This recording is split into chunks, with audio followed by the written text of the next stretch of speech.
El Colegio Médico lanzará el libro Marihuana, consensos y evidencias sobre su impacto en la salud. Ese es el título y en su presentación va a exponer el diputado de la ADC, Sergio Espejo, quien ha sido bien crítico del proyecto que busca despenalizar el autocultivo de la cannabis. Y precisamente para hablar de este tema nos acompaña aquí en Mañana en Directo el diputado Sergio Espejo. ¿Qué tal, diputado? Buenos días. Buenos días, gracias por invitarme. ¿Por qué está en contra de este proyecto presentado por su gobierno? Este proyecto no lo presentó el gobierno. Son mociones parlamentarias. Aquí se presentaron dos mociones, dos proyectos de ley. Uno que proponía regular el uso terapéutico medicinal de la cannabis y el otro el uso recreacional y terapéutico. Y aquí se empieza a producir el enredo. ¿Y a usted le gustan alguno de esos dos o no le gusta ninguno? Yo prefiero una alternativa distinta, que es la siguiente. Yo creo que nosotros tenemos que regular el uso medicinal de la cannabis y en eso no hay nadie que esté en desacuerdo. Pero aquí no estamos hablando de estar repartiendo pitos para sentirse mejor. Aquí lo que estamos diciendo, y lo dicen todas las sociedades médicas, es que existen componentes de la cannabis que pueden ser utilizados para uso medicinal, siguiendo los procedimientos que permiten autorizar cualquier producto para uso medicinal. Otra cosa distinta, que es lo que me parece absolutamente desquiciado, es permitir que Chile sea prácticamente el único lugar del planeta donde se permita el autocultivo de marihuana en cualquier lugar. Y no lo digo por una suerte de, porque aquí se ha tratado de decir que esta es una discusión entre liberales, conservadores, progresistas y cartuchos, para decirlo de alguna manera. Lo digo por algo re simple. La explosión en el consumo de marihuana en los escolares, niños y adolescentes, en Chile nos ha convertido en un récord mundial. Nosotros somos el país del mundo donde más marihuana consumen los escolares. Pero, diputado, el argumento es inmediato. También somos el país en que más consume cigarrillos, las mujeres, los menores de 15 años, hay que decir el alcohol. Y sin embargo, nadie ha visto prohibición de cigarrillos ni de alcohol. Súper buen punto. Y aquí hay muchos temas que hay que conversar. El primero, a mí me parece que es un error cannabizar esta discusión, marihuanizar la discusión. Porque nosotros tenemos que enfrentar el consumo problemático de sustancias. En el alcohol, la mitad de la población consume alcohol, pero la mitad de ellos se ha embriagado en los últimos 30 o 60 días. El consumo de tabaco. Obviamente tenemos un tremendo problema, pero ¿cómo no va a ser de locos que en la misma semana en que el Senado está diciendo que prácticamente pensar en un cigarrillo es un crimen mortal, porque está a esta altura la cantidad de restricciones que se están poniendo es brutal, en la misma semana la sala de la Cámara de Diputados está diciendo que nosotros podemos poner a disposición de cualquiera, y sigo pensando en los niños, cannabis en cualquier lugar? Entonces, esto no puede ser. Consumo problemático de sustancias. Un trabajo serio en materia de prevención del consumo de alcohol, del tabaco y, por supuesto, también de la marihuana es fundamental. Diputado, pero acá cuando hemos visto los argumentos de quienes están a favor o en contra, se toma evidencia también científica a favor y en contra. A mí me gustaría abordar lo que dice este libro que recoge de alguna manera la mirada de distintas sociedades médicas, entiendo, a nivel nacional.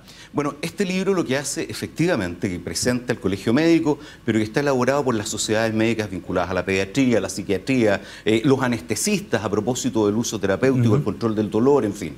¿Qué es lo que nos dicen ellos? Nos dicen, primero, que la marihuana provoca daños a la salud y que este daño es especialmente intenso en los niños y adolescentes. La marihuana fumada, la marihuana en aceite, la marihuana en pastillas, el componente, digamos, la cannabis, ¿qué es lo que causa? Bueno, la marihuana, cuando usted fuma marihuana, la marihuana tiene elementos que son tóxicos y que le provocan a los niños particularmente, a los grandes podrán también provocárselos, pero mi problema son los que no tienen cómo defenderse, que le provoca particularmente a los niños problemas respiratorios, que genera episodios psicóticos eventualmente, elimina la capacidad o disminuye la capacidad de concentración, aumenta la deserción escolar.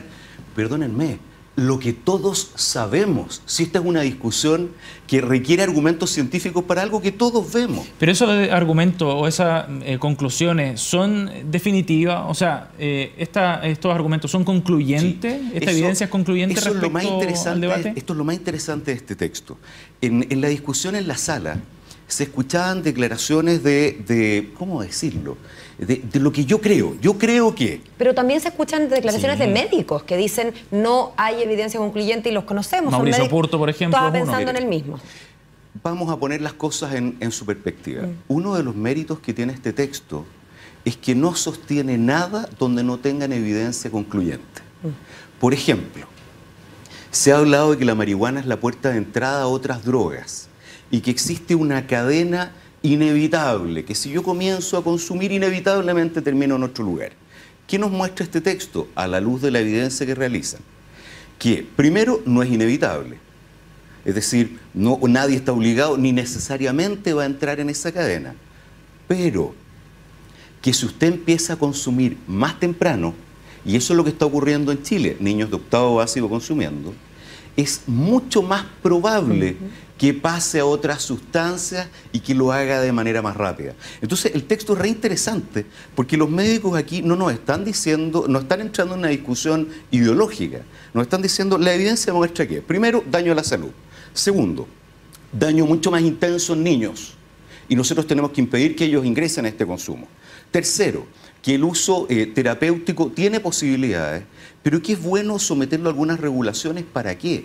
Para que no nos encontremos simplemente frente a lo que se conoce como efecto placebo, que usted cree que algo le está sirviendo, pero no le sirve. Entonces lo que se propone es simplemente regularlo, nada más en ese aspecto. Diputado, pero a la luz del título de la etapa, que es consenso precisamente médico respecto a este tema, ¿habría que terminar con el proyecto de ley tal como está? O sea, desahuciarlo y empezar uno nuevo, o bien hacerle modificaciones. Y si hay que hacerle cambios, ¿usted cree que el gobierno va a introducir eso? Sí, primero yo creo que es fundamental que el gobierno se pronuncie y el gobierno ha dicho que se va a pronunciar.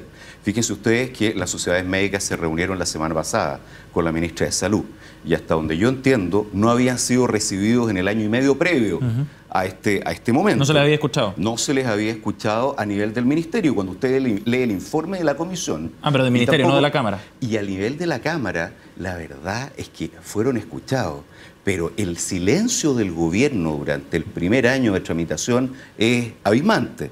Yo me alegro de saber que hoy día tenemos autoridades que van a presentar indicaciones. ¿Para qué? ¿Y dónde espero yo las indicaciones?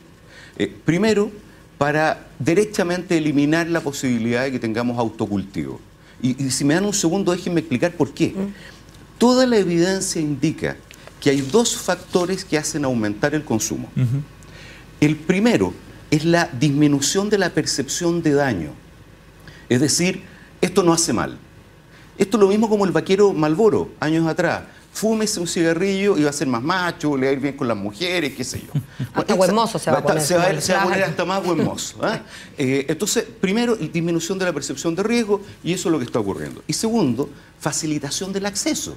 ¿Cómo no va a ser más fácil si en cualquier patio de Chile yo puedo tener cannabis? ¿Hay que modificar la ley 20.000 entonces? Probablemente. Porque hay ciertas contradicciones ahí respecto a la posesión. Y hay un segundo elemento. Mire, hay un argumento que se hace que a mí me da sentido. Se dice, ¿cómo vamos a estar metiendo presos a los consumidores? Y toda la razón. Si en Chile no es un delito consumir marihuana. Y por lo tanto, uno puede modificar la ley en términos de que el porte en exceso, por lo que se autorice, sea una falta que vaya a policía local. Pero al mismo tiempo, y no a los juzgados del crimen, pero al mismo tiempo también requiere una intervención en la política policial. Porque no puede ser posible que 3 de 4 detenidos vinculados a este tema sean consumidores y no traficantes. O sea, eso es tirado a las mechas también. O sea, en síntesis, eliminar la idea del autocultivo, regular el uso terapéutico, establecer con claridad que el porte en exceso es una infracción, pero no un delito. Un crimen, claro. Y yo creo, y por último, comenzar a hablar de prevención. Aquí no se ha dicho una palabra de lo que vamos a hacer con la gente que hoy día sufre de adicciones que provocan enormes daños no solo a ellos, a su familia, al país, etc. Diputado Espejo, gracias por haber venido esta mañana. Gracias a ustedes. Muy amable. Buen día.